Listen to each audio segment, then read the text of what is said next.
Listo. Ay, sí. Ya, comenzamos entonces. Bienvenidos a todos a nuestra última jornada de esta semana de charlas, comenzamos el día lunes con una charla de educación sexual, anticoncepción, terminamos el día martes con una charla de diabetes mellitus, y el día de ayer que estuvo muy gentilmente el profesor Luis acompañándolos en una charla de diabetes mellitus y el deporte. ¿Ya? Hoy día tenemos una charla muy interesante sobre la endocrinología en el diario vivir, y nuestra invitada del día de hoy es Carla Abarca Pontigo, enfermera titulada de la Universidad Mayor. Participa y trabaja en el servicio de cirugía infantil del Hospital Félix Bulnes. También ha trabajado en el servicio de cirugía adulto contra el COVID-19, en urgencia infantil y servicio de atención en primaria salud. Y está cursando actualmente un cursito de cirugía infantil en la Sociedad Chilena de Pediatría. Así que hoy nos acompaña nuestra querida Carla Abarca, que muy gentilmente se ofreció a participar con nosotros. Carla, ¿estás por ahí? ¿Se escucha ahí? Sí, ¿Hola? se escucha. Sí, te escucho. Debo decir Ya. algo antes de que empiece Dígame. Carla. Chicos, sé que hay alguien que está escribiendo en la pantalla o que está rayando la pantalla. Sé que hay alguien que está rayando la pantalla, por lo tanto no lo vuelvo a hacer, ¿ya? Así que ayer pasó lo mismo, hoy día recién pasó, así que por favor, compórtense, no muestren la hilacha, les agradezco eso, ¿ya? Muchas gracias. Ya, Carla, comenzamos. Muchas gracias por venir, por participar con nosotros en este ciclo de charla. Debo transparentar que sin Carla no hubiésemos tenido ciclo de charla. Nos motivó a iniciarla y a crearla, así que te agradezco enormemente ahora que te puedo ver en persona. Te agradezco tu motivación y tus ganas de participar junto con nosotros. Nada. Hola a todos, como comentó Loreto, su profesora, yo soy Carla Varga, soy enfermera, soy titulada de la Universidad Mayor. Yo trabajo en el servicio infantil del Hospital Félix Bulnes. Y el adulto con COVID, urgencia y servicio de atención primaria son como experiencias, pero me desempeño actualmente en el servicio de cirugía infantil. Ya, mira, no me manejo mucho en Zoom. Así que voy a intentar hacer lo mejor posible porque yo no he tenido teletrabajo este tiempo, así que no ha sido para nada mi fuerte esto. Tranqui, nosotros te ayudamos si es que hay alguna dificultad. Ya, No hay... por favor, estoy tratando de compartir el PowerPoint y estamos. Sí. Se está empezando a compartir. Estoy casi, se ve la casi. estás viendo tú. Me veo yo. Ya. Estoy casi. Que me veo feíta.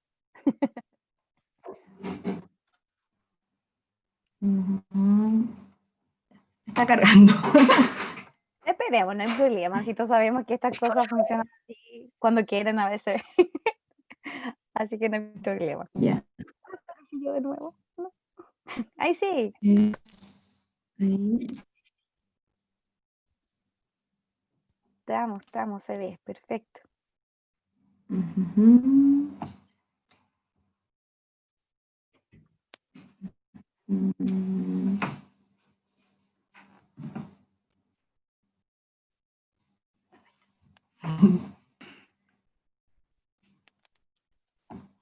Un segundo.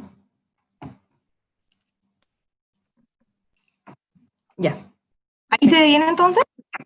Ya, súper. Bueno, como les comenté, entonces ya me presenté. Yo trabajo en el servicio de cirugía infantil del Hospital Félix Bulnes.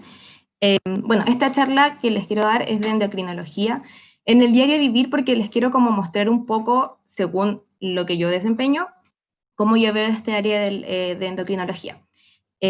Abarqué, la verdad, 3 temas importantes dentro del mismo sistema endocrino, y lo que les quiero pedir antes es que hay definiciones que yo copié textual, como por ejemplo de MinSal o de otras páginas, que pueden tener conceptos que quizás los voy a explicar, pero en caso de que no se entiendan, que me vayan haciendo saber y los voy explicando nuevamente. ¿Ya? Y el tema de las preguntas, como ustedes lo tienen ya pauteado, lo vemos al final. Espero poder responderlas. En el área de la salud, la verdad es que las cosas son bien específicas y tienen que ser bien concretas, y cuando uno no es totalmente experto en algo, tiene que decirlo. Pero espero poder responder las dudas que tengan. Entonces, primero obviamente declaro que no tengo conflictos de interés al realizar esta charla. Quiero partir con esta diapositiva que habla de las determinantes sociales en salud. Quiero contar que lo que más me motivó a mí a realizar esta charla con ustedes es poder aterrizarles, y se lo mencioné a Loreto, un poco lo que ven en la materia en el colegio a lo que es la realidad.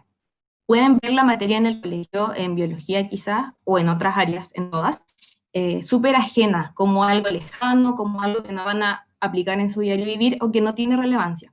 Bueno, en el caso de la salud y de biología, que están viendo materias de sistemas, de anatomía en el fondo del cuerpo humano, que ustedes logren como aterrizar a la realidad esta materia a nivel país puede ser súper significativo. Y aquí es donde aparecen las determinantes de salud. Como dice acá, las determinantes sociales de la salud se entienden como las condiciones sociales en que las personas viven, trabajan y que impactan sobre la salud. O sea, se refiere tanto al contexto social como a los procesos mediante los cuales las condiciones sociales se traducen en consecuencias para la salud. Los determinantes sociales son objetos de políticas públicas y son susceptibles de modificación mediante intervenciones efectivas. ¿Por qué les menciono esto? Si hoy en día está pasando del sistema endocrino, eventualmente alguno de ustedes, si son 50 alumnos, alguno de ustedes el día de mañana puede presentar alguna alteración, sus familiares, etcétera, en el sistema endocrino. Que ustedes consulten de forma inmediata, porque tienen un manejo que les puede parecer básico como el escolar, pero que es totalmente relevante. A nivel país se traduce en una mejoría. O sea, si yo consulto antes de que la enfermedad en el fondo explote, por así decirlo, de forma grave, es un ahorro para el sistema, que yo no caiga hospitalizada. Si yo tengo los conocimientos más o menos de lo que es una enfermedad y de las consecuencias que ello tiene, es más probable que me adhiera al tratamiento, por lo tanto es menos carga sanitaria. Y a lo que quiero llegar en el fondo es que esta idea de conocer el sistema, no por más lejano que lo vean, va a llevar a que el día de mañana quizás alguno de ustedes consulte a tiempo, se adhiera a un tratamiento y no llegue a tener una hospitalización larga, a ser una carga más para el sistema de salud. O sea, tristemente, cuando uno estudia algunas enfermedades, siempre te muestran los factores de riesgo. Hay factores de riesgo, obviamente, que van de acuerdo a cada enfermedad. Si soy hombre, mayor riesgo a tener ciertas enfermedades, mujeres, etc. La pobreza, el bajo nivel educacional, entre otros, de estos determinantes sociales, son un factor de riesgo para todas las enfermedades. Si yo no me voy a adherir a un tratamiento porque no sé los beneficios que tiene para una buena adherencia al tratamiento, tienen un peor pronóstico. Así que mi idea, por lo menos, es de que de verdad entiendan que lo que están pasando es vital, y a nivel de país se traduce como un alivio a una persona que maneja su salud.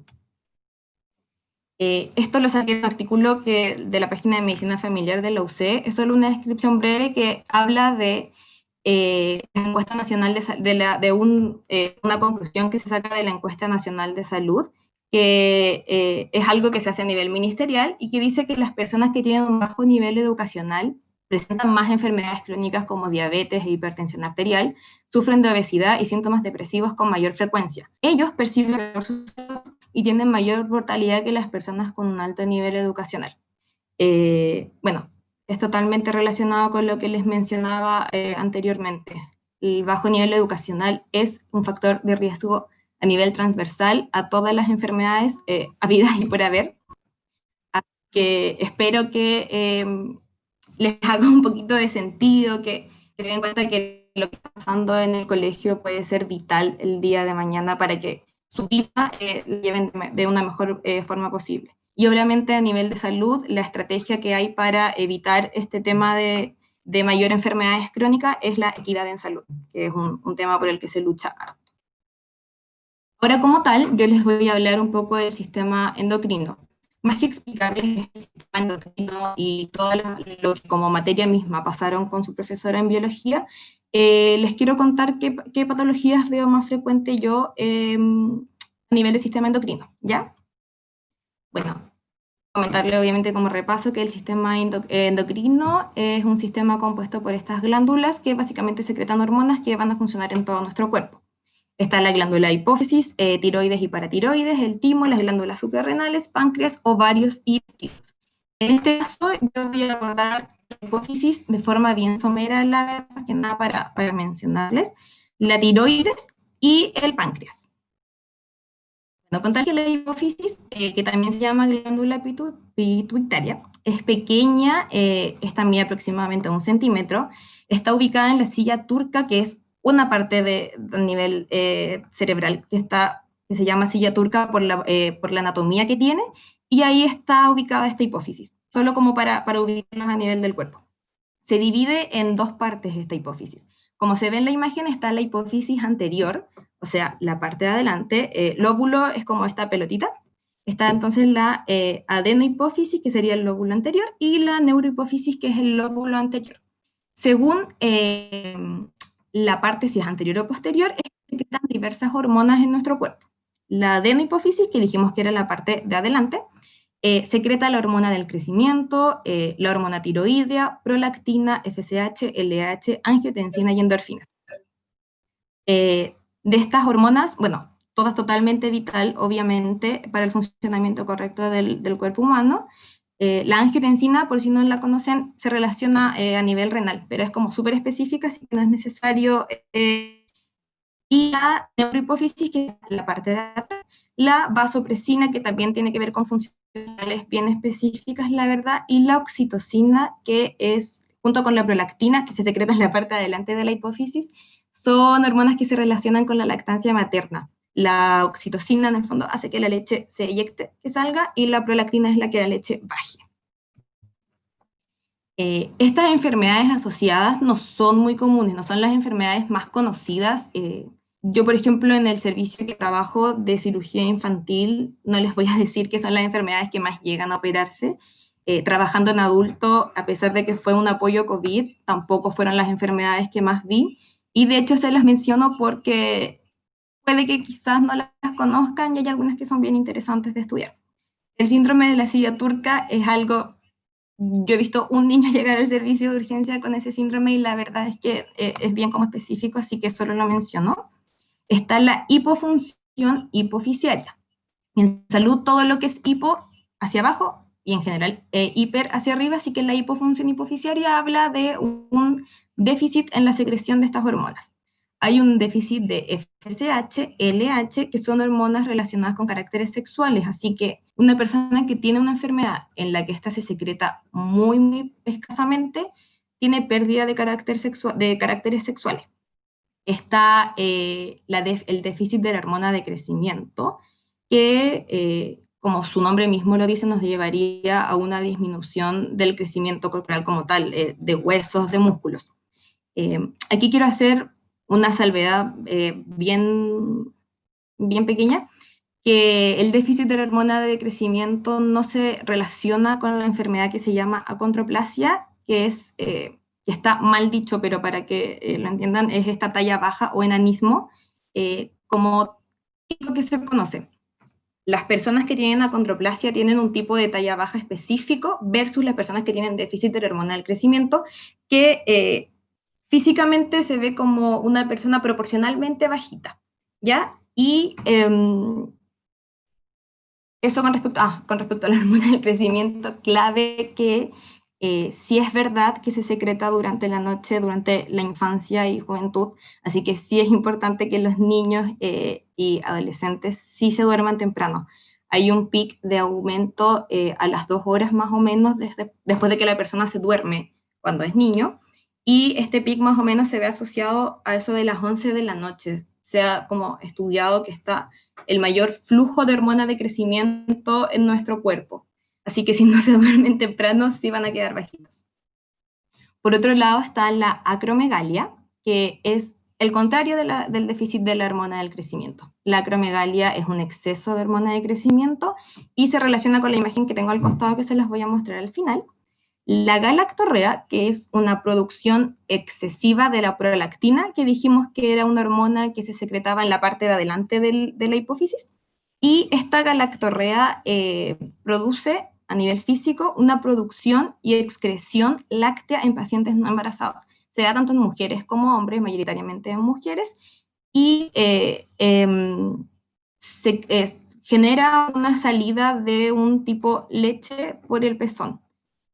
Y por otro lado también está el síndrome de Cushing, que la verdad es un síndrome que es un poco más conocido, que el principal signo físico que causa es la carita de luna llena. Se llama carita de luna llena, y son pacientes que por este síndrome, que también es bien específico, solo lo menciono, tienen la carita muy, muy, muy, muy redondita. Son pacientes que tienen un aumento de peso importante, y entre esos destaca que la cara aumenta de forma muy redonda. Destaqué la acromegalia solo para mostrarles las imágenes que están acá al costado. La segunda imagen, la de abajo, es una radiografía de mano. Los radiólogos son expertos y alguien les podría mencionar exactamente qué cosas específicas se ven. A grandes rasgos, si uno ve esta radiografía, puede ver unos huesos como más densos, por eso es que se ven más marcados en la parte blanca, en donde dice, donde están esas flechitas rojas, que es el rayo carpal de mano de un paciente con acromegalia versus el rayo carpal de un paciente que no tiene.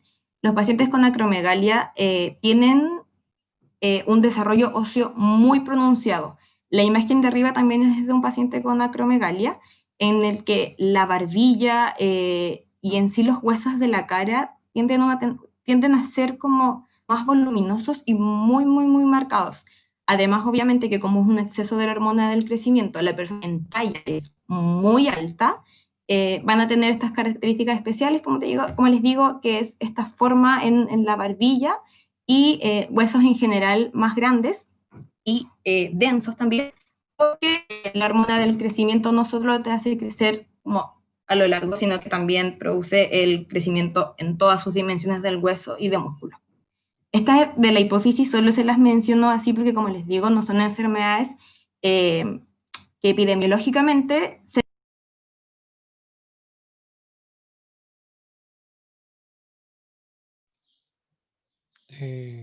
Está silenciada, Carla.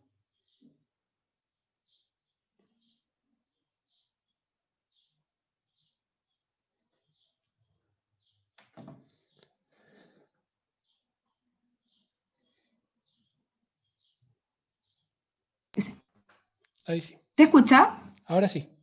Ay, no sé. Sí.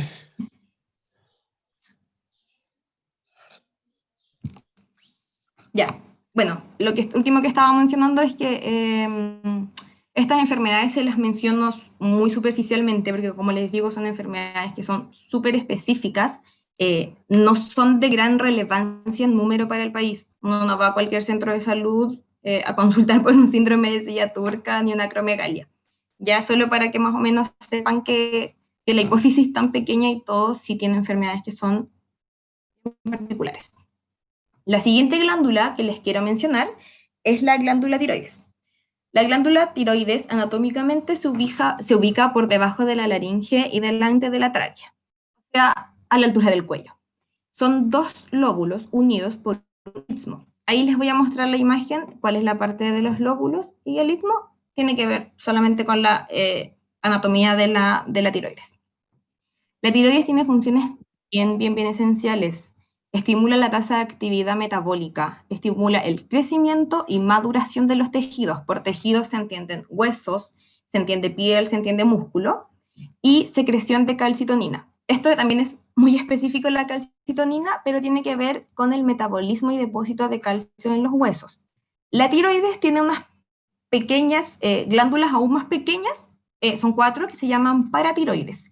Estas paratiroides, la función que tienen a nivel del cuerpo es el calcio en los huesos. La paratiroides capta que en los huesos hay un déficit de calcio, entonces toma el calcio sérico, que es el calcio que está en la sangre, y lo lleva a los huesos. Al revés, la paratiroides detecta que a nivel de sangre, que uno tiene que tener niveles de calcio, está muy bajo, entonces va a los huesos y dice, te voy a robar un poquitito y lo vamos a llevar a la sangre. Bueno, y la tiroides, puede que conozcan, tiene estas dos grandes enfermedades que son el hiper y el hipotiroidismo. Como les dije, hiper siempre hacia arriba, hipo hacia abajo, que tiene que ver con la cantidad de hormonas que tenemos, o sea, con la cantidad de hormonas que está secretando esta glándula. Esta imagen es la glándula tiroides. Hacia ambos costados está lo que llamábamos lóbulos, y esta como puente que tienen entre medio es el istmo, solo para mencionar. El hipertiroidismo es una enfermedad entonces en la que hay un exceso de las hormonas tiroideas. Esta tiroide que está a nivel del cuello, dijimos, trabaja, y está produciendo demasiada hormona. Los signos y síntomas que va a presentar esta enfermedad se traducen a ello. Si dijimos que la tiroides, la hormona tiroidea controlaba la tasa metabólica, voy a tener una baja de peso, porque todo dentro de mi cuerpo va a estar acelerado, el metabolismo de todo va a estar funcionando rápido, así que es probable que baje de peso. Voy a tener transpiración excesiva en base al mismo aumento del metabolismo, nerviosismo, fatiga, porque llega un punto en el que el cuerpo se cansa de funcionar tan aceleradamente, insomnio por lo mismo, disminución de la masa corporal, de la masa muscular, temblores finos, palpitaciones y el exoftalmo. Este exoftalmo en la literatura se describe por distintos nombres, pero es esta retracción del párpado superior, de aquí, que yo creo que quizás más de alguno ha visto a alguien con este tipo de signo en la cara. No es que el ojo crezca, sino que el párpado superior se retrae y además aumenta como por debajo un poquito la grasita que puede haber. Entonces queda este ojo tipo saltón, que no es tener los ojos grandes, sino tener los ojos saltones. Este signo es característico de las personas con hipertiroidismo. ¿Cómo se diagnostica el hipertiroidismo? Bueno, cualquier persona que se dé cuenta que tiene estos síntomas y consulta, le van a tomar en primera instancia exámenes de sangre, un perfil tiroideo, que se va a medir en sangre las hormonas T4 y T3, mayormente en Chile se mide la T4, y van a salir aumentadas. Por otro lado, la TSH va a estar disminuida. En cuanto a la tiroides, esto siempre es así. Si la TSH está hacia abajo, T4 y T3 están hacia arriba porque intentan compensar. Si TSH está hacia arriba, T3 y T4 están hacia abajo. ¿Ya? Una ecografía cervical también puede servir para diagnosticar alguna enfermedad tiroidea y otros exámenes que ya son más específicos. Sí o sí, la prueba de oro es el examen de sangre de estas hormonas. Por otro lado está el hipotiroidismo. El hipotiroidismo, entonces, como es el contrario, es una baja o incluso nula secreción de hormonas. Los signos y síntomas en este caso van a ser totalmente contrarios. Va a haber un paciente que va a tener fatiga, que va a estar somnoliento constantemente, siempre con sueño, va a tener lentitud muscular, bradicardia, que como en el otro dijimos que habían palpitaciones, que es este corazón acelerado. En el hipotiroidismo, al revés, el corazón va a andar bien lentito. Aumento de peso, porque este metabolismo que en el hiper estaba acelerado a 1000 por hora y lo que yo comía en 2 segundos se transformaba y hacía todo su proceso dentro del cuerpo, ahora no, se va a demorar, el chocolate que me comí se va a demorar el año en poder terminar de disgregarse. Así que normalmente las personas con hipotiroidismo tienen un aumento importante de peso, estreñimiento por esta lentitud que está adentro y, bueno, 2 veces aumento de peso porque es bastante. En general, el aumento de peso es el síntoma que lleva a consultar a las personas con hipotiroidismo, lo mismo que la fatiga y el sueño.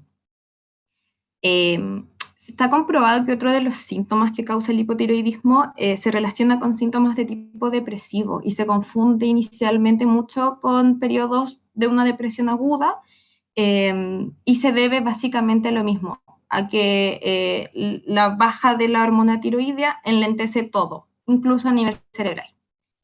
El diagnóstico nuevamente va a ser con medición en sangre de las hormonas T4 y T3, que van a estar disminuidas porque esta vez la TSH va a estar aumentada. También se puede hacer con ecografía tiroidea. ¿Ya? En hipo o hipertiroidismo, la ecografía tiroidea puede ayudar a ver un aumento de la tiroides. hay un síntoma que se llama bocio, que es cuando hay un aumento a este nivel, que es el de la tiroides, que ya es un bocio evidente, ya ni siquiera se necesita una ecografía tiroidea para hacer el diagnóstico, más que para comprobarlo. Así que en esos casos en general es cuando se usa ecografía. Como les digo, en salud siempre hay un gold standard, que es como lo de oro. Esto es lo que me va a llevar sí o sí al diagnóstico, y en este caso siempre son la T4 y TSH. En Chile la T3 es un poco menos medida.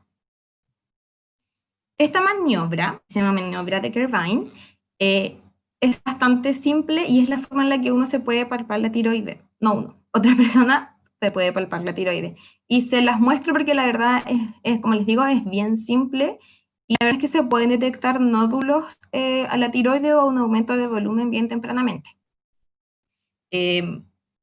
Cuando quieran hacerle esta maniobra a alguien para verificar su tiroides, terminando esto lo pueden ver. Se van a poner por detrás de una persona y van a poner sus manos abiertas a nivel del cuello, tal cual como muestra la imagen.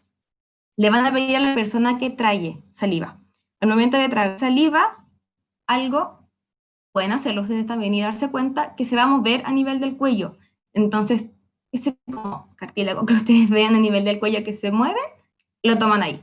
Y cuando quede a nivel, empiezan a palpar más profundo, y esa es la tiroides. Para que puedan palpar la tiroides después. Miren, como dato les quiero contar que a nivel país existe un tamizaje neonatal de algún hipotiroidismo congénito. Todas las enfermedades congénitas son con las que nacemos, y algunas se van expresando a medida que va pasando el tiempo, otras de inmediato. Esto quiere decir que hay algunas que dan síntomas de inmediato, otras que van a dar síntomas a lo largo de los años. El hipotiroidismo congénito a nivel país es la causa más frecuente de discapacidad intelectual prevenible. Un hipotiroidismo, o sea, un bebé que nace con hipotiroidismo y que se trata rápidamente con la sustitución de estas hormonas T4 u otras, lleva una vida totalmente normal, porque de forma inmediata se administra por fuera lo que la tiroides no es capaz de secretar por dentro. El tema es que si no sabemos que hay un niño con hipotiroidismo congénito, como todo va funcionando lento, el desarrollo psicomotor, del habla, etcétera, funciona igual, más lento. Entonces, por eso es que una discapacidad intelectual prevenible, porque si yo sé y pesquiso prontamente en el servicio de neonatología que se hace esto en los hospitales o clínicas, que hay un bebé con hipotiroidismo, se hace el tratamiento adecuado y este niño después va a tener una vida totalmente normal. Desde el año 1994 en el país, debido a los casos que se estaba dando de hipotiroidismo congénito y de que es una enfermedad prevenible, se hace un tamizaje masivo a todos los recién nacidos para diagnosticarlos. Esto es una vez que el bebé nace y se va al servicio de neonatología, que es donde se van los bebés recién nacidos. Ahí se ve en la imagen un poco, se les funciona, se les pincha el talón. Se hace como una tipo V a nivel de talón y se pincha por fuera de esta V. La parte de la V no se toca. Ese pinchazo va a dar una gotita de agua, no se entierra la aguja, es un pinchazo muy superficial, y se usa un papel muy similar al que se muestra en esta imagen. Y ese papel se manda a estudio, y ese estudio, aparte del hipotiroidismo congénito, se ve otra enfermedad que también es congénita. Y la verdad es que es una política pública que ha sido pero de total avance. O sea, tan simple como pinchar un piecito y poner unas hojas de sangre en un papel, tiene hoy en día a un montón de personas que sí nacieron con hipotiroidismo teniendo una vida totalmente normal.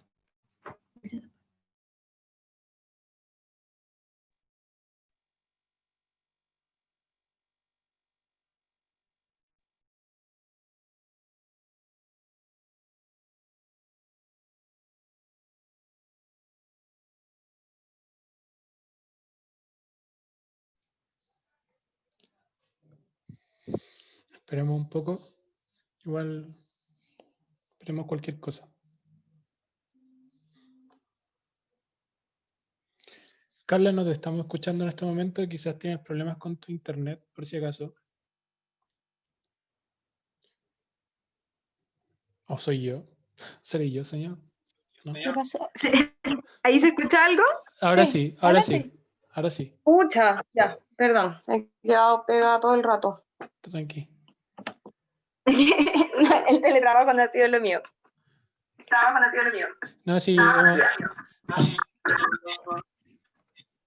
la host está abierta. Ahí sí. Sí, Ahí está. es que tengo que estar con esto. Ya. Ahí tú tienes que. Ya. Sí. BTR momento, claro. Ahí para que vean lo que significa Sí. tener BTR.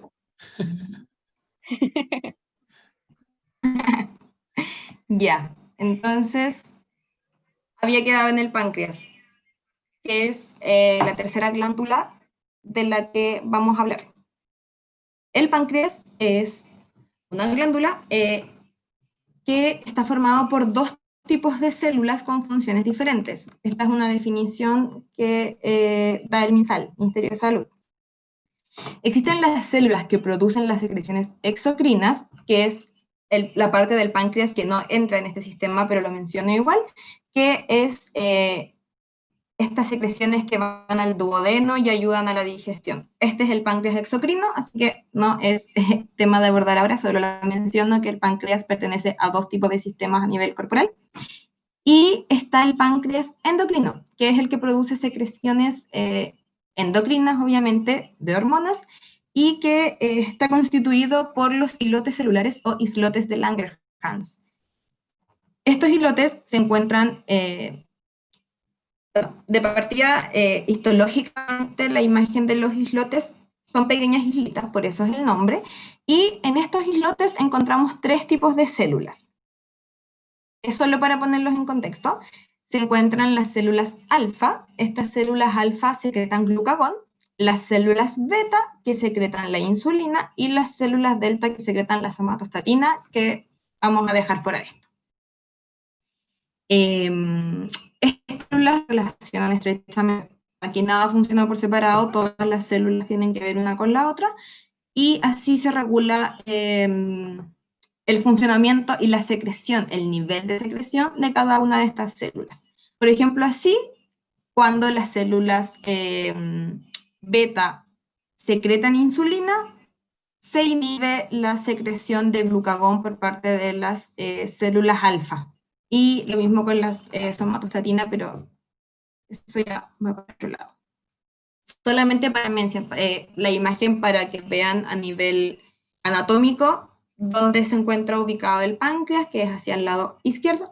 Ya se une con el duodeno en la parte que dijimos de páncreas exocrino, de este otro tipo de secreción. Las células endocrinas son las que segregan las hormonas en los vasos sanguíneos, y esa imagen en verde es bien fácil de ver cómo son, por qué se llaman islotes. La imagen de histología como real de microscopio, la verdad es que es un poco compleja, así que esa la representa bastante bien. Dentro de las patologías que vamos a encontrar en el páncreas endocrino, sí o sí, la diabetes. Está la diabetes tipo 1, diabetes tipo 2. En primer lugar, les voy a hablar de la diabetes tipo 1. Esta es frecuente en la infancia y adolescencia, y aquí sí es una patología que yo he visto, porque como les dije, trabajo con pacientes pediátricos. Es autoinmune e idiopática. O sea, autoinmune, dentro de mi cuerpo, algunos anticuerpos, por alguna razón, empezaron a atacar a las células beta, ¿ya? E idiopática, todas las enfermedades que son idiopáticas es porque no hay total certeza de por qué de repente estas células, estos anticuerpos empezaron a atacar a mis células. Sí se sabe que puede haber una predisposición genética. Cuando hablamos de enfermedades que tienen predisposición genética, hablamos de que si mi papá tiene diabetes tipo 1, no necesariamente yo, pero sí versus mi compañera del lado, que su papá es diabético tipo 1, yo cuento con una mayor probabilidad de tener diabetes tipo 1. Y si juntamos esta predisposición genética a factores ambientales, tenemos muchas posibilidades de desarrollar la enfermedad. ¿Qué factores ambientales encontramos en la diabetes tipo 1? el enterovirus y rotavirus.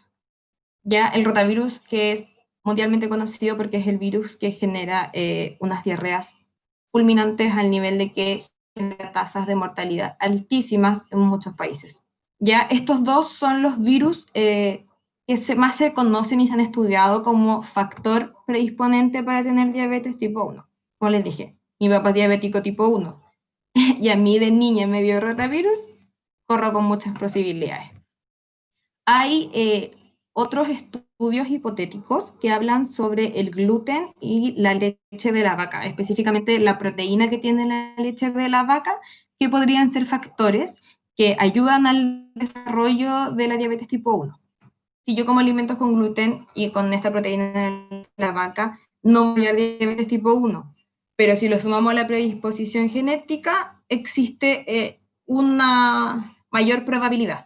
El gluten y esta proteína de leche de la vaca son estudios hipotéticos, ¿ya? Lo que sí están total son el enterovirus y rotavirus. Esto de acá abajo, el último puntito, es más o menos cómo ocurre esto de la diabetes tipo 1 autoinmune. Se activa un proceso inmune, porque yo tenía esta predisposición y este factor ambiental. Se libera dentro de mi cuerpo el sistema de defensas, deja la tendala muy, muy fuerte. Estas células de defensa en mi cuerpo se infiltran en los islotes pancreáticos, o sea, se logran meter entre estos islotes de Langerhans y empiezan a destruir sin razón alguna las células beta. Como se empiezan a destruir las células beta, no está la consecuente secreción de insulina. Como no está la secreción de insulina, aumenta la glicemia. La insulina lo que hace a nivel de la sangre es, aquí tengo la glicemia andando por la sangre, aquí tengo la célula. Viene la insulina, se acopla a la célula, imagínense como un puentecito, va pasando una glucosa, la pesca, la mete dentro de la célula. Esta célula, por consiguiente, va a tener energía. Si no existe la insulina, la célula sigue estando tal cual, la glucosa sigue estando a nivel de la sangre, pero resulta que no hay cómo hacerla entrar a la célula, así que a nivel de sangre aumenta mucho el nivel de glucosa, porque esta se sigue consumiendo, se sigue secretando, pero resulta que no hay nadie que la tome y la entre a la célula. Como hay aumento de glicemia, porque esta glucosa no está entrando a la célula, mi cuerpo necesita sacar energía de alguna parte. Cuando uno no tiene la cantidad de glucosa suficiente, o de insulina suficiente en este caso, el cuerpo busca energía por otros lados, y en este caso se descomponen proteínas y grasas. Va al cuerpo, activa el metabolismo de las proteínas y las grasas, y dice, estas las destruimos porque la destrucción de estas dos genera energía para mi cuerpo.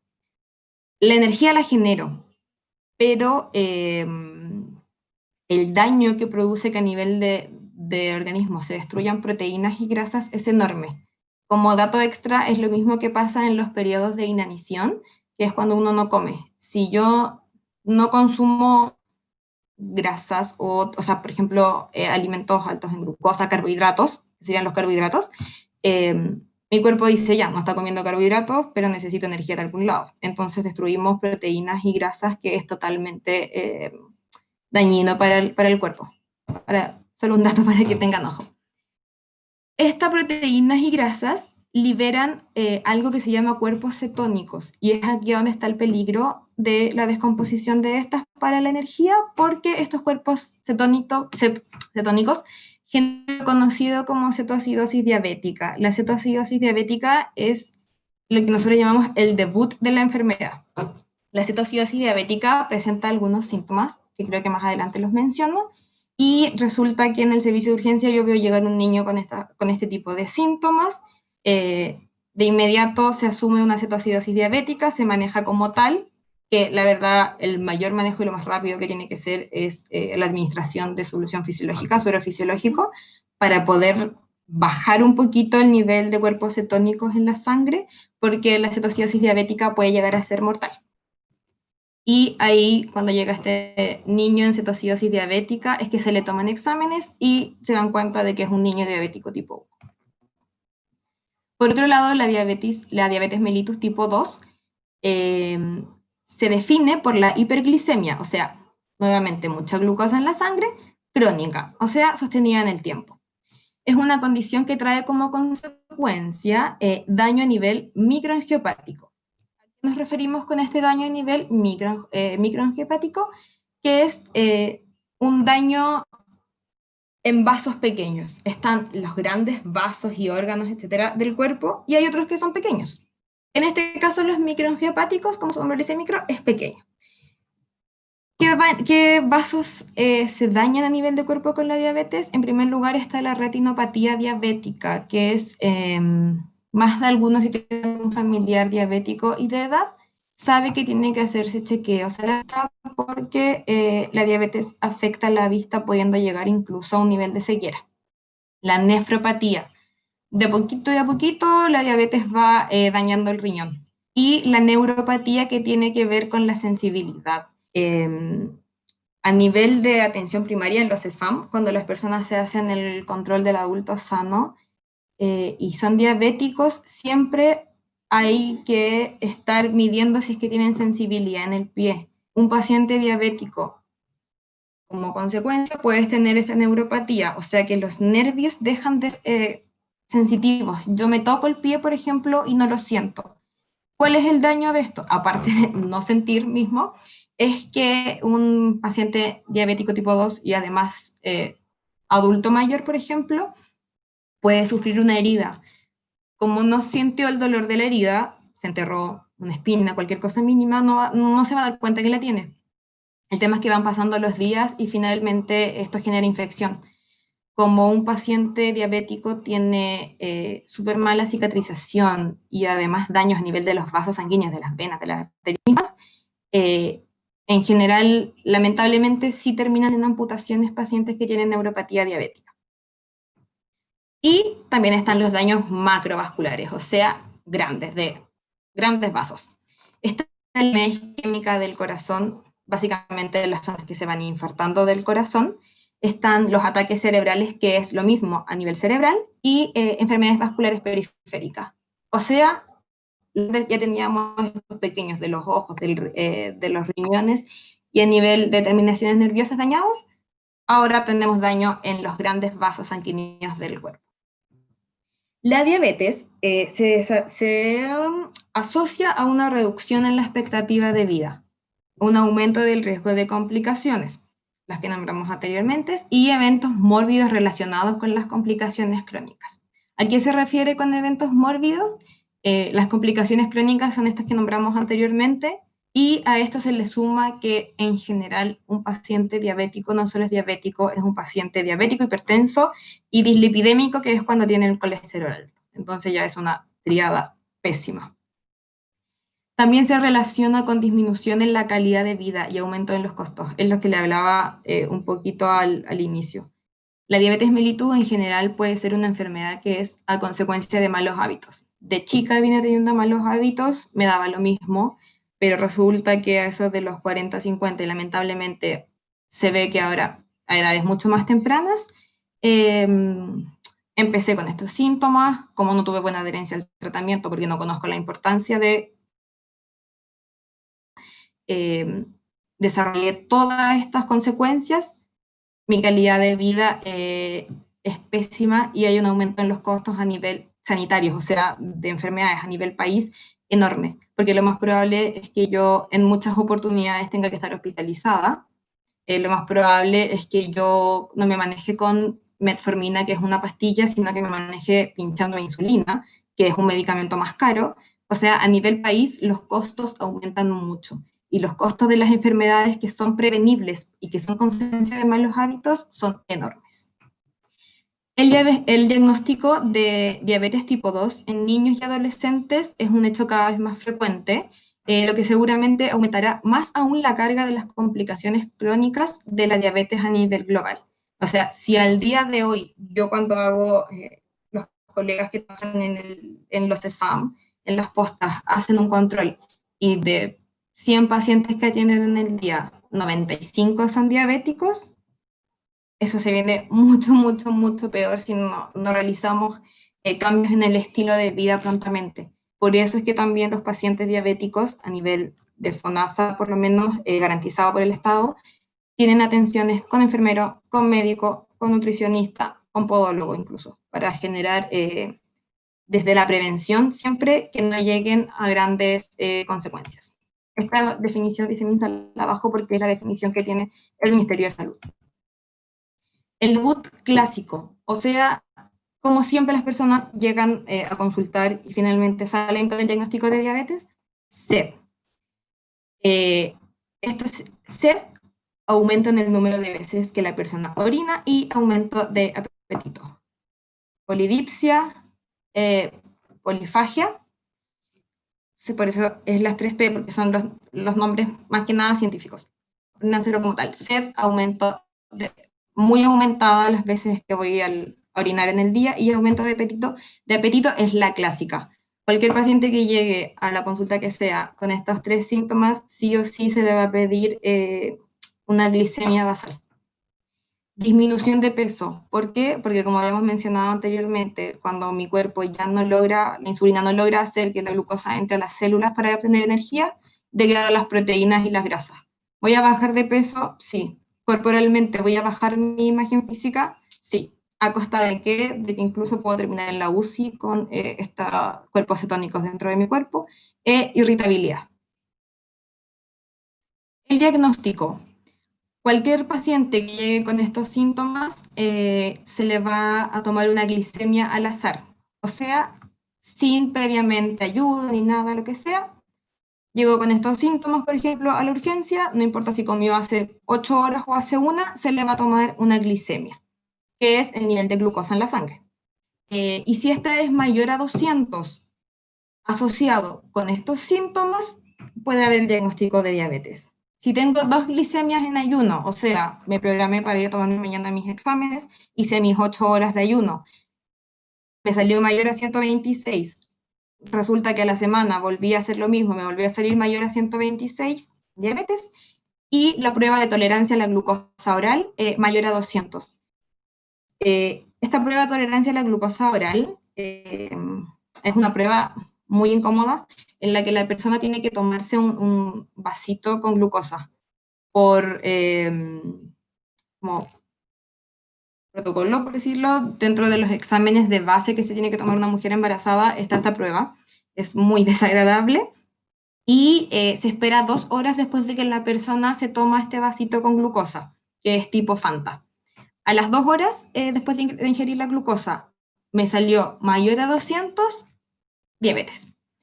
Hay otros parámetros para dar este diagnóstico, como por ejemplo la hemoglobina glicosilada, que son estas siglas HbA1c. La hemoglobina glicosilada se usa tanto para el manejo como para el diagnóstico, pero en general es más usada para el control de los pacientes diabéticos. Sí o sí, un paciente diabético que tiene control con médico, enfermera, nutricionista, para ver solo el manejo, cómo va el avance o manejo, lo que sea de su diabetes, se le pide hemoglobina glicosilada, porque la hemoglobina glicosilada tiene la particularidad de que guarda la memoria de los últimos 3 meses de glicemias. Entonces pasa que previo al examen los pacientes están una semana antes teniendo un estilo de vida maravilloso, entonces se ve reflejado en el examen de glicemia que le llevan luego al profesional de salud y todo maravilloso. La hemoglobina glicosilada no va a salir maravillosa porque si yo previamente a esta semana que me porté excelente estuve 3 meses consumiendo azúcar a destajo, la hemoglobina glicosilada me va a acusar. Hay otros marcadores inmunológicos que es un examen muy específico y que se relaciona más con la diabetes tipo 1. Como dijimos que era autoinmune, hay un examen de sangre que va a decir sí, hay marcadores inmunológicos, o sea, hay ciertos anticuerpos que normalmente no deberían estar dando vuelta en la sangre, pero eso es súper específico. ¿Cuáles son las bases del tratamiento de la diabetes 1 como 2? Tanto 1 como 2 es mantener un control metabólico que permite el desarrollo biopsicosocial y evitar las complicaciones agudas y crónicas. ¿A qué nos referimos con el desarrollo biopsicosocial? Es que siempre que va una persona a atenderse con un profesional de salud, este tiene que verlo como un ser biopsicosocial. Yo no saco nada con decirle a un diabético que vaya y coma cosas muy caras y que tenga una vida maravillosamente saludable y que almuerce y cene y todo a las horas, etcétera, si resulta que este caballero, esta señora trabaja por turnos, tiene un sueldo súper bajo, etcétera. Tengo que hacer que esta persona, con las medidas que va a tomar el profesional que sea, se desarrolle como tal, como ser biopsicosocial, dentro de un ambiente en el que vive habitualmente, y además evitar las complicaciones agudas y crónicas, como dijimos. El tratamiento se basa en medicamentos vía oral o subcutáneos. El medicamento vía oral, típico, la metformina. Existen otros, pero ese es como el más típico. Y el subcutáneo sí o sí es la insulina. La alimentación, importancia en la cantidad de hidratos de carbono. Los hidratos de carbono son la glucosa. Entonces, la cantidad de hidratos de carbono que yo como me va a condicionar cómo va a ser el manejo de mi enfermedad. El ejercicio. A nivel de atención primaria, que son los SFAM, a los pacientes diabéticos se les da un programa de ejercicios, no solo una pauta, váyase para la casa y haga X ejercicio, sino que se incluyen a estos pacientes en distintos tipos de talleres, porque el ejercicio sí es un factor protector para que yo no desarrolle complicaciones por mi diabetes. El apoyo psicológico, que lamentablemente muchas veces fue, y hasta el día de hoy, es dejado de lado. A un paciente, como les dije anteriormente, siempre se ve como un ser biopsicosocial, y el apoyo psicológico tiene que estar, porque no es fácil que de un día para otro les mencionen que tienen que hacer todos estos cambios en su estilo de vida, además de la educación. No saco nada con decirle a mi paciente que vaya y se tome la metformina, que vaya y se pinche la insulina, si no tiene idea el por qué. Si no sabe el por qué, no se va a adherir al tratamiento, no se va a pinchar la insulina, no se va a tomar la pastilla, no va a hacer ejercicio, no va a cuidar su alimentación. Si no hace nada de esto, va a tener complicaciones igual. Aumentamos la carga sanitaria, como les había mencionado anteriormente. La insulina. La insulina son unos análogos comerciales, o sea, dentro de unos frasquitos viene lo mismo que el cuerpo secreta, se copió y se hizo de forma artificial dentro de un frasquito. La insulina, ¿qué es lo que va a hacer? Favorecer la utilización de la glucosa, obviamente, que pesque la glucosa en la sangre, la meta a la célula y mi cuerpo tenga energía. Además, frena su producción endógena, porque cuando el cuerpo se da cuenta que la célula está sin energía, ¿qué hace? Viene y de forma endógena, o sea, el mismo cuerpo, a través de la gluconeogénesis, que es un punto en el que participa el glucagón, dice, pucha, si no hay glucosa en la célula, es porque no debe haber glucosa. La persona no está comiendo glucosa, produzcamos. Y viene y produce más glucosa y resulta que en la sangre se acumula más glucosa porque finalmente es la insulina la que no está funcionando. Entonces, vamos a hacer que con la insulina hinchadita, vamos a hacer que la glucosa que yo consumo se utilice y que mi cuerpo no tenga que producir más. Ayuda a regular el metabolismo de proteínas y grasas porque ya no las vamos a estar usando para romperlas y sacar energía. Existen distintos tipos de insulina. Existen las insulinas ultra rápidas, regular y lentas. Cada esquema de insulina es propio de cada paciente. A ningún paciente le sirve el esquema de insulina que tiene la amiga, el tata, el esposo, quien sea, porque va a depender de cómo ha sido el control de ese paciente, cómo su cuerpo responde a las insulinas. Las ultra rápidas, regulares y lentas se usan según la necesidad. Si yo tengo un paciente hospitalizado que se me está descompensando, empezó con todos los síntomas de una hipoglicemia, por ejemplo, eso quiere decir que bajó el azúcar, o de una hiperglicemia que subió, y resulta que necesita insulina, yo no saco nada con administrarle una que va a venir a hacer efectos en 3 horas. Por eso existen las ultra rápidas que van a hacer efectos al tiro y en general son de uso hospitalario.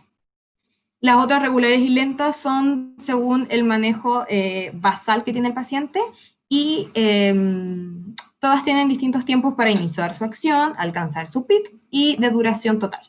Por eso es que se dan, por ejemplo, mañana y noche, mañana, tarde, noche, etc. Ya porque va a depender según el tipo de insulina que se le dio a cada paciente. El esquema puede ser AM y OPM con refuerzos. O sea, en la mañana me tengo que pinchar, la insulina se ve por unidades. En la mañana me tengo que pinchar 10 unidades, 20 en la noche, y si a mediodía me estoy sintiendo media lenta, me tengo que pinchar el dedito con el hemoglucotest y me refuerzo con una ultra rápida. O sea, una que me saque el tiro de esta hipo o hiperglicemia que estoy teniendo y que me ayude a mantener. La insulina tiene ciertas consideraciones. Se las cuento, se debe refrigerar esto aplica a la insulina y a todos los medicamentos que se refrigeran, que nunca los refrigeren en la puerta, porque uno abre y cierra la puerta, entonces hay pérdida de frío. Así que siempre se debe refrigerar al fondo. No se debe reutilizar la jeringa o las agujas, son desechables. Los sitios de punción se deben conocer e intercambiar, importancia de la educación, porque ya que siempre puncionar el mismo lugar va a dañar la piel. Y si yo sigo puncionando sobre esa piel dañada, la insulina no hace ningún efecto. Quería mostrar, estos son los sitios de punción que se utilizan para la insulina. Los brazos, por la parte de atrás, el abdomen a nivel de circulito periumbilical. Está el ombligo, no puedo funcionar en el ombligo, pero sí en todo su circulito alrededor. Está como esta grasita a nivel de las caderas y los muslos por el costado siempre, como adelante y hacia el costado. Esto es solo para mostrarles que la inyección de la insulina se llama subcutánea por el sitio al que va a ir a hacer el efecto, o sea, por el sitio en el que se va a inyectar. La jeringa de la insulina tiene una aguja que es bien pequeña y delgada, ya, así que mayor dolor la verdad no genera. Uno tiene que hacer un pellizco, que es ese que se ve ahí donde dice pellizco correcto, en el que finalmente, al yo hacer así, como corresponde el pellizco, voy a tomar el tejido subcutáneo, como la grasita que está bajo la piel, entre piel y músculo. Si lo tomo de forma incorrecta, como muestra la otra imagen, voy a pincharme en el músculo. Y eso va a cambiar todos los tiempos de acción que tiene la insulina. Para contarles, existen algunos factores que atrasan la acción de la insulina y otros que adelantan la acción de la insulina. Como la insulina tiene sus tiempos de acción, no necesitamos ni que se retrase ni que se adelante. Un paciente que fuma es probable que se le retrase su acción de insulina, por lo tanto se puede descompensar. Un paciente que se aplica frío en el lugar de la inyección, una inyección muy superficial, o sea que no alcanza el tejido subcutáneo, queda ahí a nivel de la piel dando vueltas, o un daño en la piel donde se punciona, que es la lipodistrofia, que es este daño que les dije que si siempre me estoy pinchando al mismo lado, genero lipodistrofia, se me daña la piel, no sirve para nada. Hay un adelanto en la acción de la insulina. Cuando se trabaja con dosis muy pequeñas, como anda muy rápido y hace efecto más rápido de lo que se espera. Calor en el lugar de la inyección. Con calor me refiero a aplicar calor mismo, por ejemplo, un guatero, a hacer ejercicio físico, a realizar un masaje o baños calientes. Este punto aplica, para que sepan en su diario vivir, a todo tipo de inyecciones. Y una inyección muy profunda o con un mal pellizco que tome músculo. Los valores normales de insulina son, para que sepan, entre 70 a 100 en un adulto. En los niños se permite hasta 180, también de 70 hasta 180. Menor a 70, una hipoglicemia. Mayor a 100, no se habla de inmediato de hiperglicemia. Depende si el paciente comió hace poco, cuántas horas lleva de ayuno, cómo se maneja él, etc. A nivel de pacientes diabéticos, nosotros sí manejamos otros valores de glicemia. No le vamos a pedir que tenga 100 porque es un paciente diabético. Por algo diabético, porque no tiene buen control de glicemia, así que en general se les permite que esté un poquito más aumentado. Les quiero comentar esto, que es la bomba de insulina en la diabetes tipo 1, que esto sí se ve, yo lo veo en pacientes pediátricos, que hace una función similar a la inyección de insulina. Los pacientes que no se manejan bien con inyección de insulina, eso quiere decir que pese a que se inyecten la insulina y que siguen todo lo otro para atrás que teníamos como indicaciones y no logran control, siguen estando siempre descompensados de diabetes, son candidatos a esta bomba de insulina. En nuestro país, esta bomba de insulina se acoge a la ley Ricarte Soto, en la que hay un financiamiento de esta bomba de insulina. Pero antes, claro, hay que cumplir con todos los criterios para decir si este paciente ya no se puede seguir pinchando, necesita bomba. En esa imagen se muestra un poquito cómo funciona este tipo como parche que se ve en la guatita tiene una agujita, pongamos bien pequeña, que va a quedar siempre en el tejido subcutáneo y además tiene un sensor. Entonces, y parece un tipo personal, no sé si ustedes conocen los personales, algo bien pequeño, como un celular pequeño, en el que va a decir, va a tener un control todo el día y además una infusión continua. O sea, la sangre le avisa a este aparatito pequeño que usa pilas, oye, ¿sabéis que estamos súper bajos de insulina, necesitamos insulina, y pega una descarga? O no, estamos muy altos, ya, no descargo. Así funciona. La descompensación de la diabetes tiene dos cuadros, que es la hipoglicemia hacia abajo y la hiperglicemia hacia arriba. La hipo, en general, es un paciente que se encuentra alerta. Con alerta me refiero a que está con los ojos abiertos, bien prendidos, se empieza a poner sudoroso, hambriento, mareado, pálido y con dolor de cabeza. Una hipoglicemia leve como esta, la verdad es que muchas veces repunta con un vasito de jugo. Una hipoglicemia moderada ya es un paciente que se encuentra desorientado, que no se sabe su nombre, no recuerda muy bien en qué años estamos, ese tipo de desorientación. Y un paciente con hipoglicemia severo es un paciente que está inconsciente y que puede convulsionar. La hiperglicemia tiene solo, no se divide en leve, moderada, severa, pero tiene signos muy particulares, que son un paciente que empieza con sed, que empieza con dolor de cabeza, que empieza con náuseas y dolor de abdomen, incluso en algunos casos con vómitos.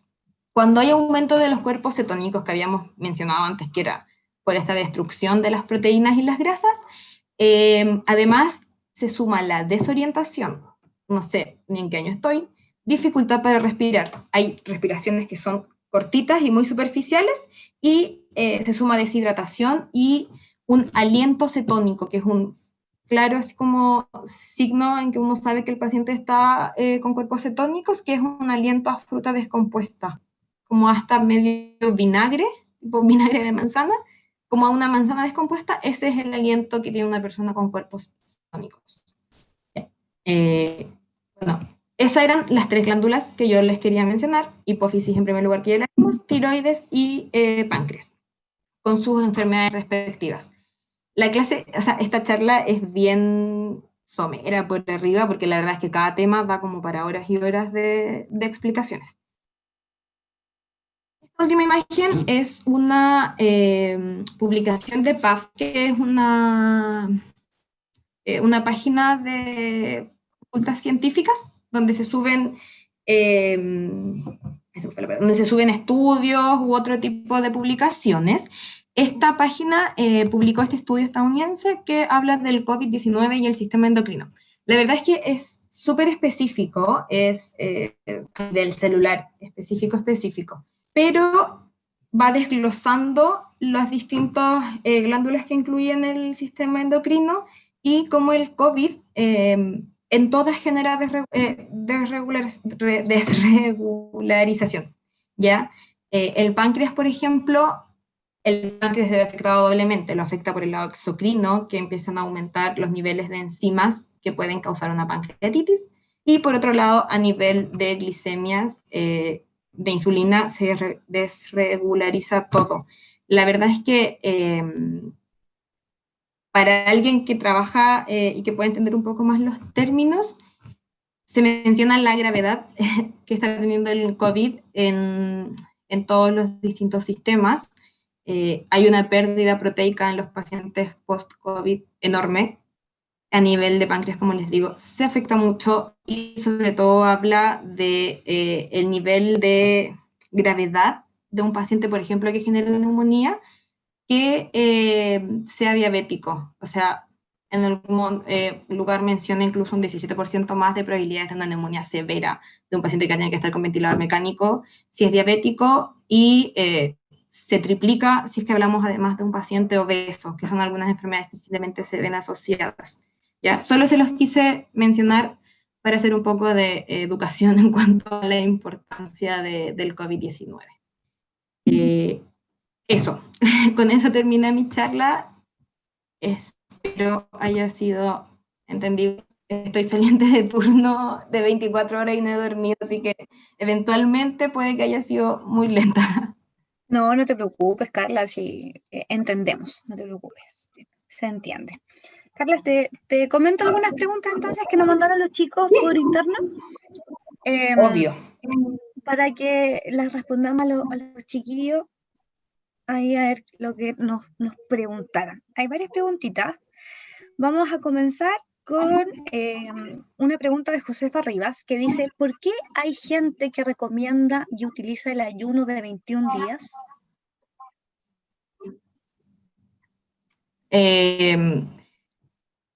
Mira, a nivel médico, yo sé que están estas corrientes de ayunos de diferentes tipos.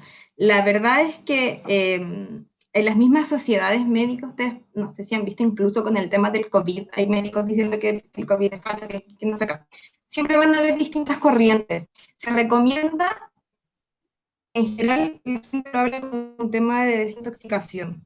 Esto pues no es mi modo personal, pero una profesora que más o menos maneje los sistemas, nosotros tenemos un hígado, que es un órgano que nos desintoxica.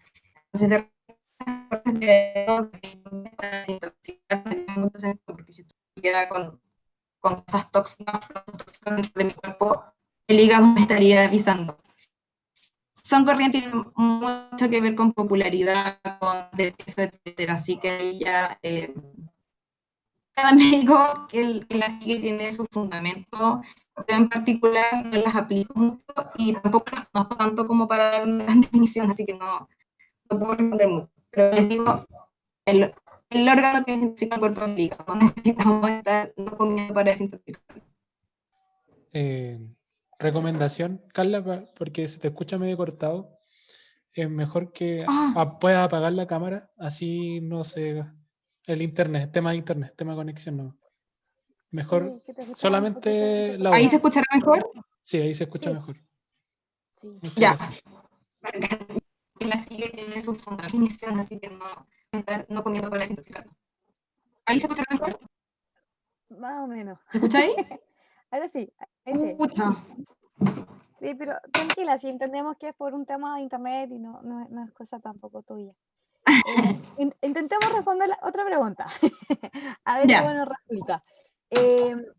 Acá nos pregunta Franco si hay alguna forma de desarrollar hormonas de crecimiento además de dormir antes de las 11 de la noche. Tenemos un hígado, que es un órgano para desintoxicarse, no tiene mucho sentido ir avisando. Cada médico que ya no se escucha. Ya. Hormona del crecimiento, crecimiento es... ¿Ahí se escucha? ¿Se escucha? ¿Se escucha ahí? Sí, pero Apaga tu micrófono. se escucha. A ver, con ¿y el ahí? eco. Ahora sí. Ya. Mira. Ya. Para Franco y su duda con las hormonas del crecimiento.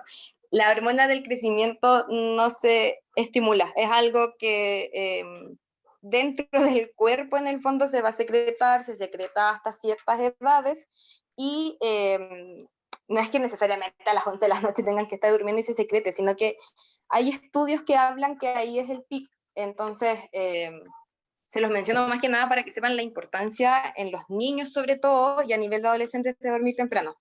No hay otra forma de hacerlas secretar por lo menos del cuerpo. El cerebro la elimina y resulta que justo la bota más o menos en ese horario. Bacán. Ya, te comento otra preguntita. Josefa Rivas dice, ¿por qué una persona con diabetes mellitus tipo 2 a veces les hincha un miembro del cuerpo?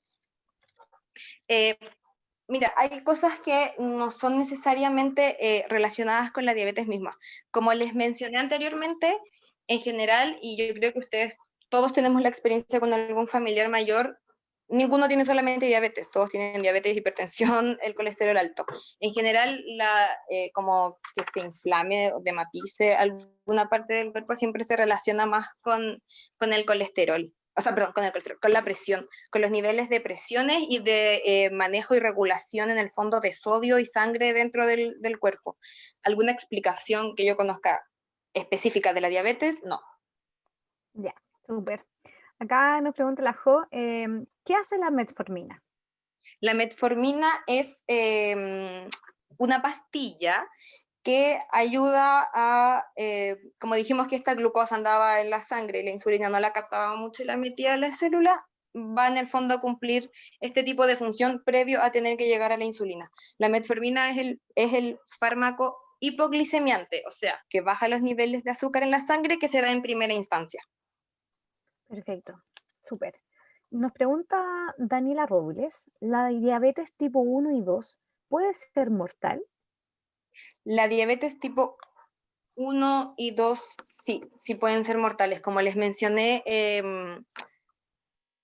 los cuerpos, sobre todo esto de los cuerpos cetónicos que les mencioné de la degradación, de cómo se rompen las proteínas y las grasas para obtener energía, de forma de experiencia les puedo contar que pediátricamente, mis ejemplos siempre son de niños porque yo trabajo con niños, o sea, llegan en malas condiciones, no es un paciente que llegue caminando tranquilo y te diga que está con todos estos síntomas, es un paciente que se nota de inmediato que está grave, y la verdad es que generalmente en la urgencia, por ejemplo, se les pasa un suero, se les toman exámenes como algo primario, pero este paciente tiene que ser trasladado a la UCI, que en el fondo, si uno está en la UCI ya es lo más de cuidado que puede estar.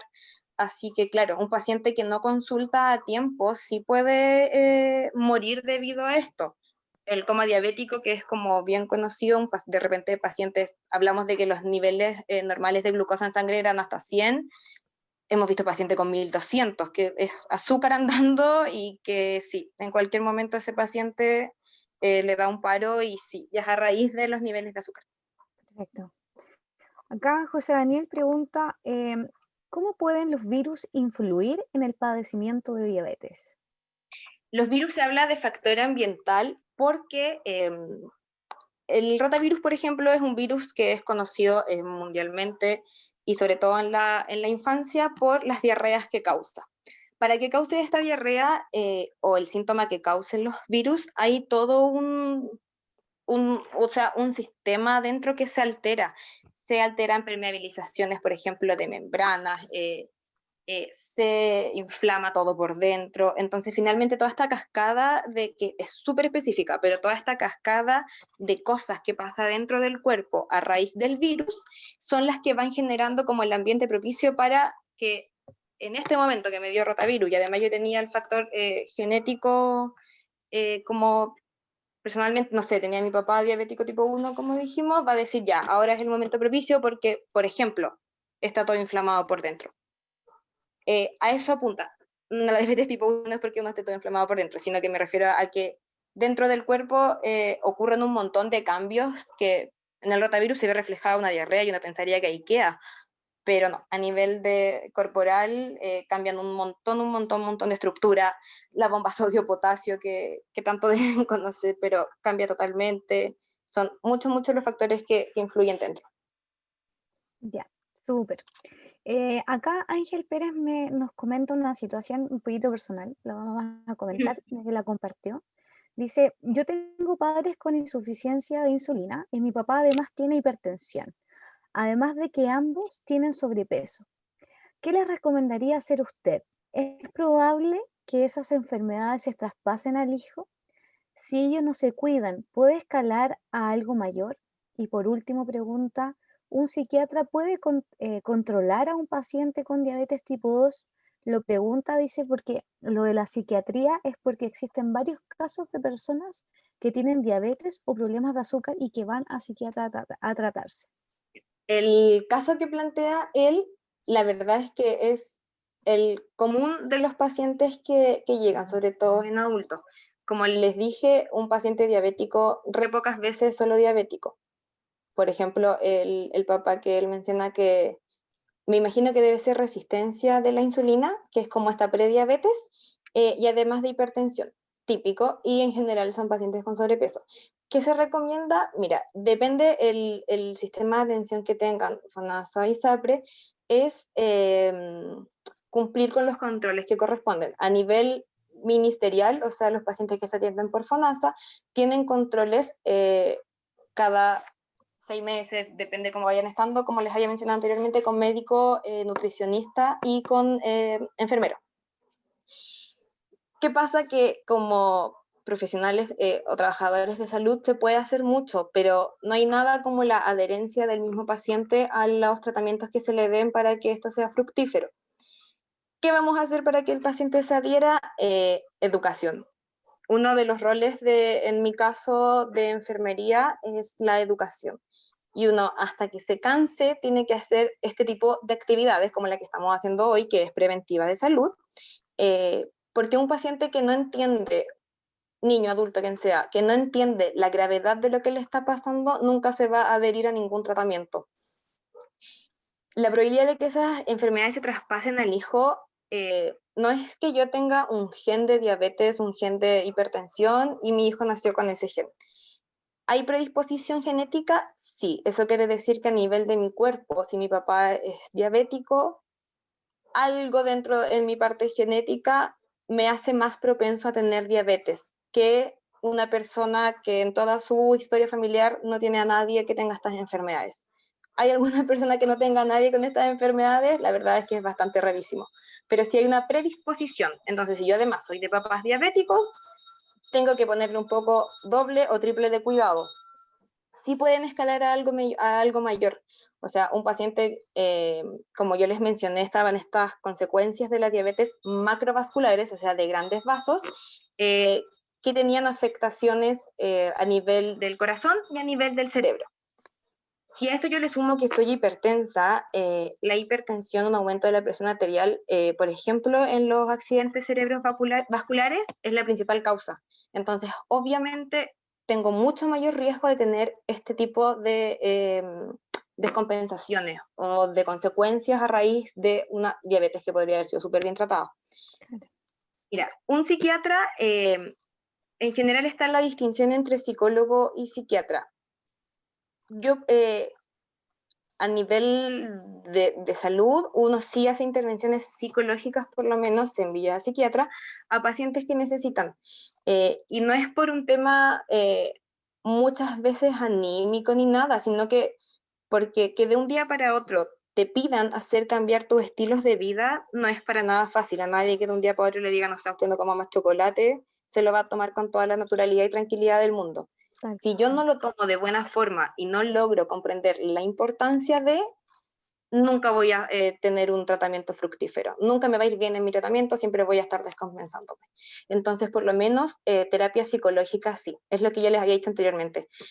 A uno, desde el día 1 en la universidad, en la carrera de salud, lo que más te enseñan es que somos personas biopsicosociales. Yo no puedo pretender que esta persona tenga una diabetes, o sea, un control de glicemias excelente a costa de que se gastó todo el sueldo en comprar X cantidad de comida, de que no es normal. Entonces sí se necesita como apoyo psicológico, sí o sí. Exacto. Súper, Carla. Acá nos preguntan, una persona que no sufre de diabetes y decide tomar metformina, ¿eso tendría alguna contraindicación, ya sea a largo o a corto plazo? Esta persona que no sufre diabetes y decide tomar metformina es enormemente conocido el por qué los médicos recetan esto, y generalmente es para bajar de peso. Como la metformina genera una regulación a nivel de metabolismo, si yo no soy diabética, pero consumo hidratos de carbono, que vendrían siendo lo que me va a subir la glucosa, resulta que la metformina va a ayudar a que yo asimile este hidrato de carbono bien rapidito, lo elimine bien rapidito y no suba de peso. ¿Qué más decía? Decía tomar... Mira, contraindicación, la verdad es que se ve caso a caso, pero en general ningún medicamento uno debería empezar a tomarlo por su cuenta porque sí, porque alguien me dijo que era para bajar de peso, porque la cantidad de efectos adversos que tienen los medicamentos son más allá del dolor de cabeza y de guatita. La metformina, muchos pacientes las dejan porque causa cuadros diarreicos agudos y crónicos, más de 14, más de 30, más de 20 días con diarreas importantes, que se refleja en deshidratación horrible, y sí podría tener contraindicaciones. Para saber qué contraindicaciones tengo que tener, o sea, qué contraindicaciones tendría yo este medicamento, un médico tiene que verme qué tipo de alergias tengo yo y un montón de cosas más, así que es súper individual, súper específico e individual. Si el médico ya sabe todo mi historial y me recomendó metformina para bajar de peso, démosle, pero tiene que ser supervisado. Correcto. Súper. Acá nos preguntan, ¿la diabetes se puede presentar con una persona muy por debajo del peso ideal según su metabolismo? Me imagino que se refieren a un paciente como muy enflaquecido. Claro, me imagino yo, como muy por debajo de su peso ideal, me imagino yo. Sí, es uno de los,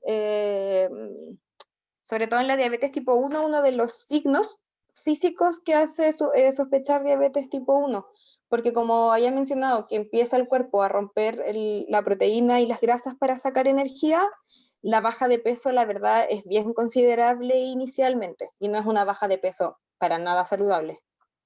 Correcto. Acá preguntan, ¿qué pasa exactamente si al inyectarte la insulina entra al músculo y no al tejido subcutáneo? Si entra al músculo y no al tejido subcutáneo, como el músculo es más profundo y tiene otra densidad, se va a demorar más en hacer efecto. Entonces, ¿qué pasa? Que en general las insulinas, según el periodo de acción, o sea, van a empezar a hacer efecto en media hora, en 2 horas, etcétera, se indican en ciertos horarios, por ejemplo, antes de la comida. Si accidentalmente me la inyecto en el músculo, puede que al momento de que yo almuerce, por ejemplo, y mi glucosa suba mucho, no voy a tener nada que me esté haciendo efecto porque la insulina se va a retrasar en empezar su efecto y me voy a descompensar. Correcto. Otra pregunta que aparece acá dice, ¿las drogas y el alcohol pueden llegar a producir diabetes tipo 1 y 2? No, las drogas y el alcohol no están comprobados como factores desencadenantes de diabetes tipo 1 y 2, pero sí de una mala adherencia completamente.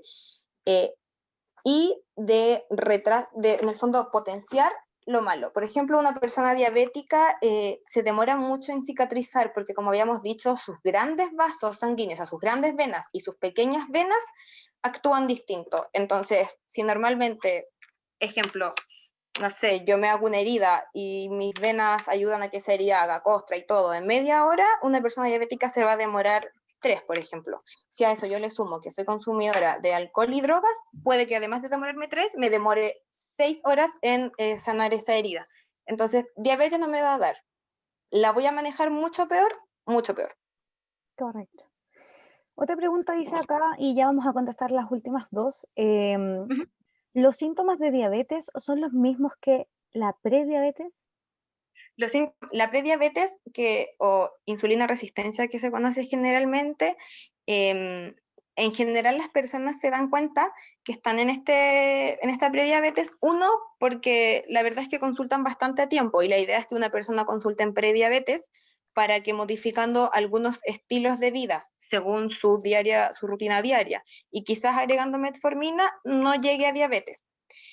¿Son los mismos? Sí, mucho más leves. O hay otros casos en los que las personas se dan cuenta que están en esta prediabetes, incluso en muchas enfermedades pasa de forma casual, o sea, no sé, me operaron porque me rompí la rodilla y resulta que me tomaron exámenes de control previo y se dieron cuenta que soy prediabética. Correcto. Y la última pregunta, ¿por qué se le administra más insulina a los niños que a los adultos? Las dosis de insulina no son más o menos en niños o en adultos. Siempre el esquema de insulina depende del paciente, de la edad que tiene, de la contextura física, de qué alimentos come, de en qué horarios come, etc. Lo que sí pasa con los niños es que sí tienen una mayor demanda. En los niños, sobre todo a menor edad, tenemos que pensar que todo está acelerado, por eso es que van creciendo tan rápido. Todo dentro de ellos funciona, pero 3 veces mayor.